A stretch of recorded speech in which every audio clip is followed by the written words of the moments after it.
महत्वपूर्ण मौके पर रामनगर में आयोजित इस समारोह में अपनी बात रखें। सांसद चंद्रशेखर आजाद जी।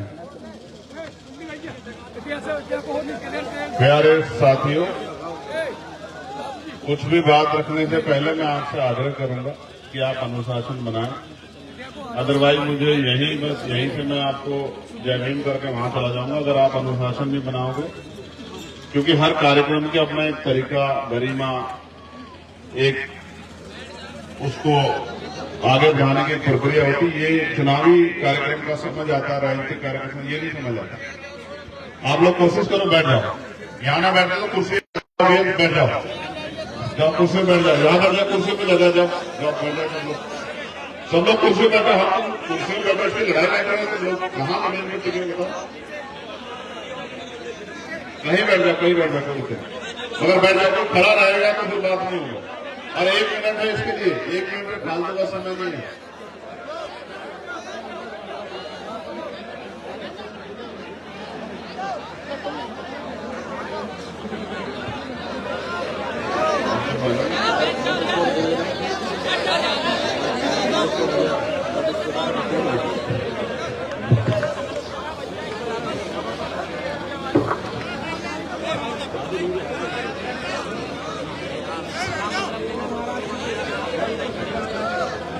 एक मिनट खत्म होने में 5-7 सेकंड बाकी है। कुछ नालायक बच गए, बाकी तो समझदार लोग तो सब बैठ गए। कुछ नालायक बचे हैं, बाकी तो सब तो समझदार हैं। वो समझदार लोग इतना समय नहीं लगाते। अब उनके लिए मैं क्या वो करूं? प्यारे साथियों,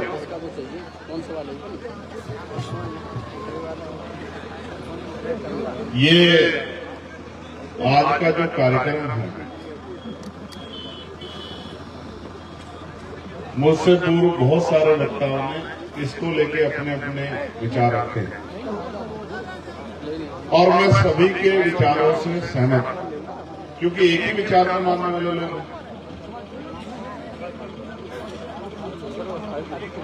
लेकिन मेरे लिए इस कार्यक्रम की बड़ी अहमियत है। सर्वप्रथम तो क्योंकि आज मां सावित्रीबाई फुले जी की जयंती है, मैं मंचासीन अपने सभी साथियों को, जिनमें राजनेता भी हैं, पत्रकार भी हैं, प्रोफेसर भी हैं, चिंतक भी हैं, अधिकारी कर्मचारी भी हैं, न्यायाधीश भी हैं, मैं आप सबको और जो सामने महान जनता, क्योंकि आप ही सबसे बड़े बड़े, आपसे बड़ा कोई नहीं, आप ही बनाते हो, आपके बीच से लोग निकल के आते बनते हैं। तो मैं आप सबको शिक्षा की नायिका, और नायिका तो छोटा होगा, महानायिका मां सावित्रीबाई फुले जी को जयंती के इस अवसर पर उनको नमन करता हूं और आप सबको हार्दिक बधाई देता हूं। प्यारे साथियों, मैं अपनी बात को रखने से पूर्व उन तमाम संतों, गुरुओं, महान पुरुषों, वीरों, वीरांगनाओं और देश की आजादी के महान नायकों को भी नमन करता हूं, जिन्होंने इस देश के लिए बलिदान दिया और जिन्होंने कमजोरों की आवाज बनकर काम किया। मैं उनको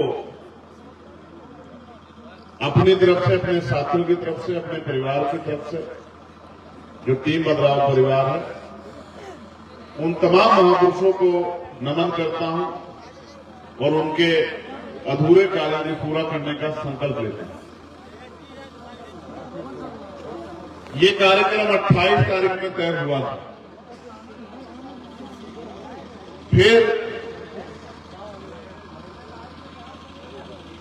इसी कार्यक्रम की वजह से हरदोई में महाराजा बिजली पासी जी की जयंती में जो कार्यक्रम अभी 29 तारीख को हुआ, बहुत बड़ा कार्यक्रम, उसकी तारीख भी हमने इसी वजह से रखी थी कि 28 का यहां करके और 29 का कार्यक्रम वहां करेंगे। लेकिन फिर एक दिन नीरज भाई का फोन आया कि भाई हम कार्यक्रम की डेट को आगे बढ़ा रहे हैं।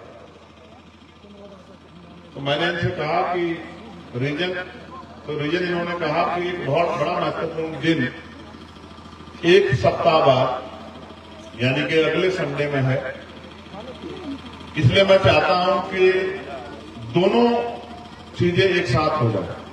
मां सावित्रीबाई फुले जी का जन्मदिन भी बन जाएगा और जो मूर्ति अनावरण का कार्यक्रम है वो भी पूरा हो जाएगा।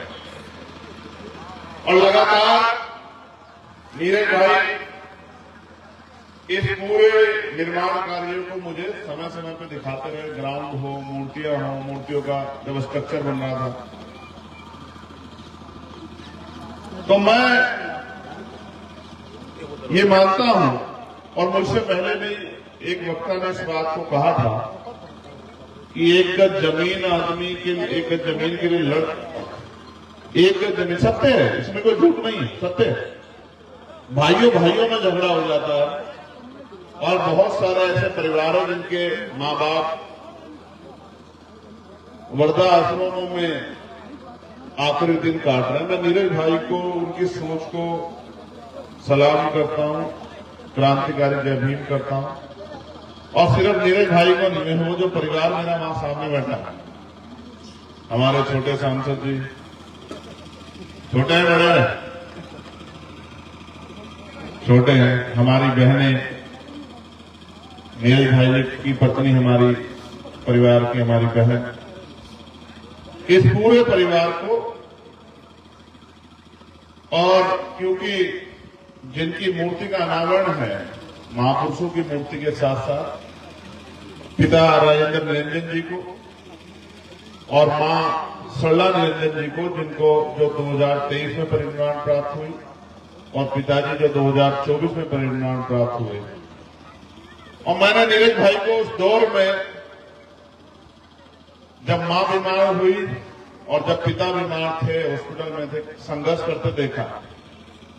एक आदमी जिसके ऊपर परिवार की जिम्मेदारी हो, अपने साथियों की जिम्मेदारी हो, अपनी टीम की जिम्मेदारी हो, महापुरुषों के आंदोलन को, वैचारिकी को आगे बढ़ाने की और हम लोगों तक सच्ची खबर पहुंचाने की जिम्मेदारी है। वो बेटे का फर्ज भी अदा करता था, पत्रकार का फर्ज भी अदा करता था, सामाजिक जो नवनिर्माण की प्रक्रिया को आगे बढ़ा दे रहा उसका फर्ज भी अदा करता था, और खबरें बनाकर हम लोगों तक उस दौर में भी पहुंचाने का। रात को 2-2, 3-3 बजे तक मैं टीम बदलाव को, पूरी टीम बदलाव के साथियों को बहुत बहुत धन्यवाद देता हूं, इस प्यार, इस सहयोग और इस कड़ी को बहुत मजबूत करने के। कार्यक्रम तो हम रोज ही करते हैं, बड़े बड़े कार्यक्रम करते हैं। अब ये जिद कर रहे हैं कि बड़ा आप आ रहे थे, और बड़ा करें, और बड़ा करें। हमने कहा कहां तो बड़ा कर रहे थे, हम परिवार के लोगों में आना चाहते हैं और मौका है तो हम लोग जाएंगे। प्यारे साथियों, राष्ट्रपिता ज्योतिबा फुले ने कहा है कि परिवर्तन की शुरुआत जब की जाती है तो विरोध सबसे पहले घर से होता है, अपने लोग करते। एक बेटे ने, जो परिवार का आज तो जिम्मेदार है, लेकिन उसने किस तरह की कठिनाइयों का सामना किया होगा जब रूढ़िवादिता के खिलाफ,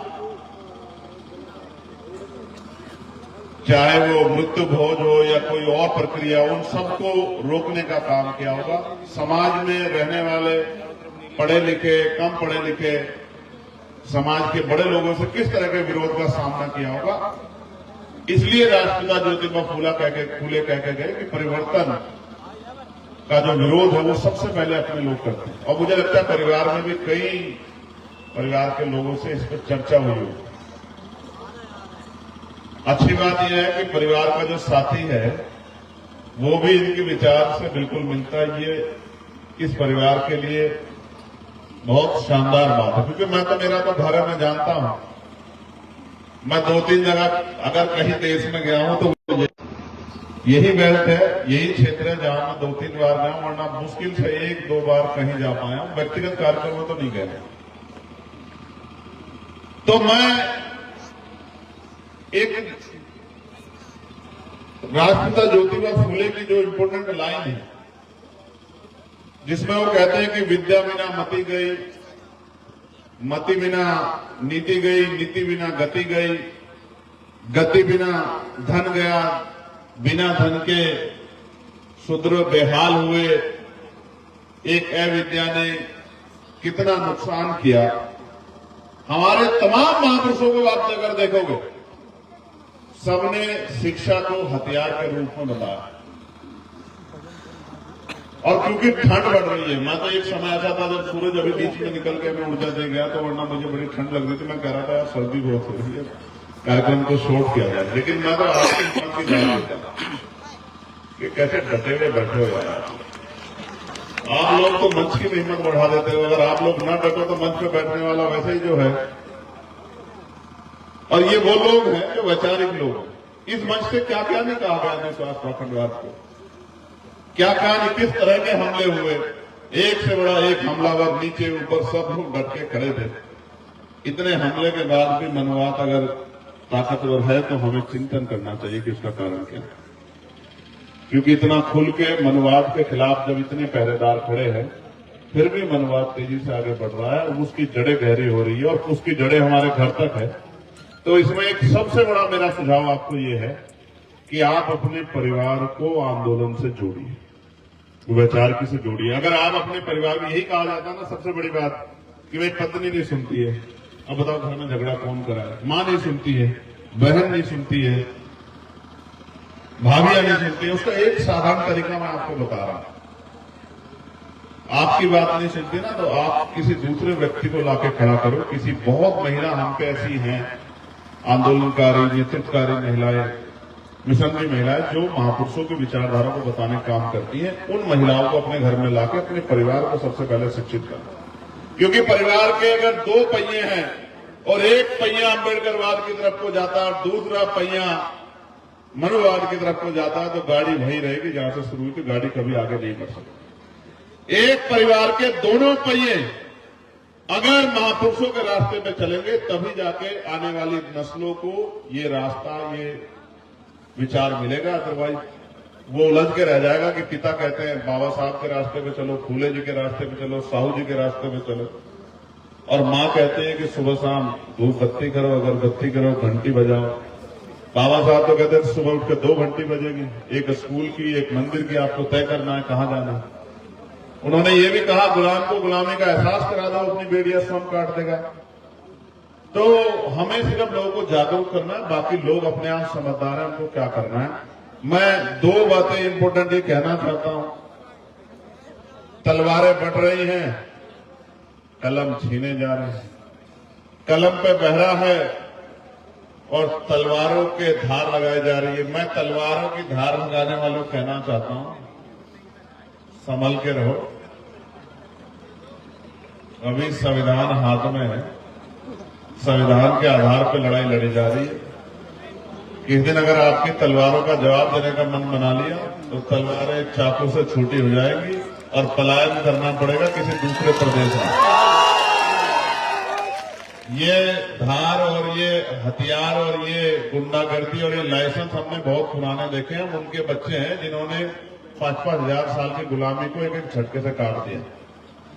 हम संकल्पित लोग हैं, हम समर्पित लोग हैं। जब तक हमारे शरीर में खून का कतरा है, मैं उनको कहना चाहता हूं जो इस देश को, संविधान को खत्म करने की बात करते हैं। जब हम नहीं थे शंभू साहब, जब बाबा साहब रोते रोते चले गए, बाबा साहब ने कहा था कि मुझे मेरे जाने के बाद मरा हुआ मत समझना, जब तक संविधान जिंदा है मैं जिंदा हूं। अब बाबा साहब के बच्चे जिंदा हैं, अब महामना रामसु वर्मा जी के अर्जक संगी जिंदा हैं। अब इस देश में बहुजन हिताय बहुजन सुखाय के पहरेदार जिंदा हैं। संविधान पे आंख उठाने वालों को ऐसा सबक सिखाया जाएगा कि भीमा कोरेगांव हल्का पड़ जाएगा। भीमा कोरेगांव के बाद नई पिक्चर जो देखे जाएगी वो हिस्टोरिकल होगी। मैं संविधानवादी हूं, लेकिन बहुत जिम्मेदारी से कह रहा हूं, अगर संविधान पे आंच आई तो हर कीमत से गुजर सकते हैं, इस बात को आप याद रखना। और जिसको हमारी ताकत देखनी हो वो गलतफहमी में ना रहे। अगर हम चुप रहते हैं उसका एकमात्र कारण ये है कि हम संविधानवादी हिंसक नहीं, लेकिन हम सेल्फ डिफेंस करना जानते हैं, हिंसा का जवाब देना जानते हैं। तो मैं आप सबसे भी कह रहा हूं नौजवानों को, भेड़ बकरी बनने से अच्छा है, कारण आप सुने कि 100 दिन बकरे की तरह जीने से अच्छा एक दिन शेर की तरह। भेड़ बकरी की तरह मत जियो जिनको बार बार किसी काम के लिए टोका जाए। योद्धा बनो योद्धा। और हमने इस आंदोलन के जरिए भेड़ बकरी नहीं तैयार की, योद्धा तैयार किए। एक एक योद्धा हजारों हजार लोगों का मुकाबला कर सकता है, वैचारिक के तौर पे, संघर्ष के तौर पे, समर्पण के तौर पे। और बहुत शानदार कहा था नवीन भाई ने कि क्रांति उत्सव होती है। संघर्ष में जो रो पड़ता है, संघर्ष में जो डर जाता है, वो कभी क्रांति नहीं कर सकता। जेल मुकदमे क्या है? जेल मुकदमे हम जेल मुकदमों से चल के यहाँ तक आए और हमने गोली खाई। अब आज के वर्तमान राजनीति में हमारा जैसा व्यक्ति नहीं होगा जो गोली खा के और फिर से उतनी ताकत से मनोवाद का और तमाम तरह की गुंडागर्दी का उतनी ताकत से सामना कर रहा है, चाहे पार्लियामेंट हो या सड़क। मैं आपको भी कहता हूं बहादुर नौजवानों, हम नहीं आ पाते इधर। आपकी जिम्मेदारी बनती है कि घर से निकल के घर घर जाकर लोगों को तैयार करो। नारा अच्छा लगाते हो, छातियों पे अपने अपने इसके सीने पे लिखवा दिए, हमारी फोटो बनवा दी, हम देखते हैं, हम लोग आपके प्यार को समझते हैं। लेकिन हम भी कुछ करना अगर आपके लिए चाहते हैं, उसके लिए हमें आपकी मदद की जरूरत है। वो ज्ञान से बात आगे बढ़ेगी। ये लोकतंत्र लाठी डंडों की कीमत नहीं है, यहाँ सरों की कीमत है। आप खूब पढ़ो, खूब ज्ञान हासिल करो, ज्ञान में किसी पीछे मत रहो और आगे बढ़कर समाज का नेतृत्व करो। और कोई ऐसी फिक्र ना छोड़ो जहां से ये कहना पड़े कि हम किसी और पर निर्भर हैं। आत्मनिर्भर बनो, अपने आप को शक्तिशाली बनाओ, अपनी शक्ति बढ़ाओ और अपने बहुजन समाज में भाईचारा पैदा करो। यहाँ जितने लोग बोले, किसी के पीछे यादव टाइटल लगा था, किसी के पीछे मंडल टाइटल लगा था, किसी के पीछे वर्मा टाइटल लगा था, किसी के पीछे प्रजापति टाइटल लगा था, किसी के पीछे और इधर उधर तमाम टाइटल लगे थे, किसी के कुमार लगा था, किसी के कुछ और गौतम लगा था। लेकिन सब एक ही बात बोल रहे थे कि हम भाई हैं, हम भाई हैं, हम भाई हैं। आपकी समझ में आना चाहिए कि हम भाई हैं, हम वैचार के भाई हैं, हम विचार के भाई हैं, हम अपने महापुरुषों के सिद्धांत के भाई हैं। और हमें संकल्प है इस मातृभूमि का कि इस बार इस मातृभूमि पे और इस मातृभूमि पर रहने वाले कमजोर वर्गों के लोगों को गुलाम नहीं बनने देंगे, किसी कीमत पे बनने देंगे, चाहे क्रांति का पैमाना कोई हो, चाहे कोई कीमत चुकानी पड़े। बहुत बहुत धन्यवाद। जय भीम, जय भारत, जय संविधान, जय मंडल, जय जोहार, जय लोकतंत्र, जय विज्ञान। और मैं नीरज भाई को पुनः बधाई देता हूं। मैंने आज इनको कैप पहनाई थी ना, ये मानते नहीं है हमारी बात को। हमने ये कैप इनको इसलिए पहनाई कि पिछली बार साहू जी महाराज ने बाबा साहब नेता है, इसका साथ दो। मैं आज आपसे कह रहा हूं, ये हमारे भाई है, कई बार हम भी लड़ जाते हैं, ये भी हमसे लड़ जाते हैं बहुत बार। ये हमारे सच्चे ईमानदार बहुजन मिशन के साथी हैं। इनको जाति वर्ग में या किसी भी फील्ड में आपसी मतभेद के बीच में हम लोग नहीं ला सकते। ये बहुत शानदार काम कर रहे हैं। ऐसे अगर 75 भाई हमारे पास हो तो उत्तर प्रदेश में हम लोग मनोवाद की सरकार को दोपहर में उखाड़ के फेंक देंगे और शाम में झंडा वहां बाबा साहब का गाड़ देंगे। बहुत बहुत धन्यवाद।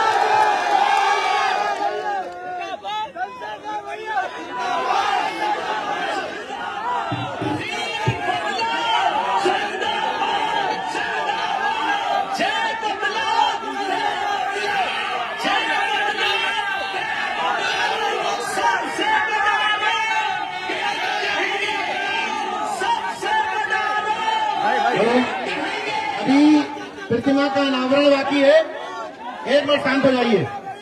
अभी मंच से उतरने के बाद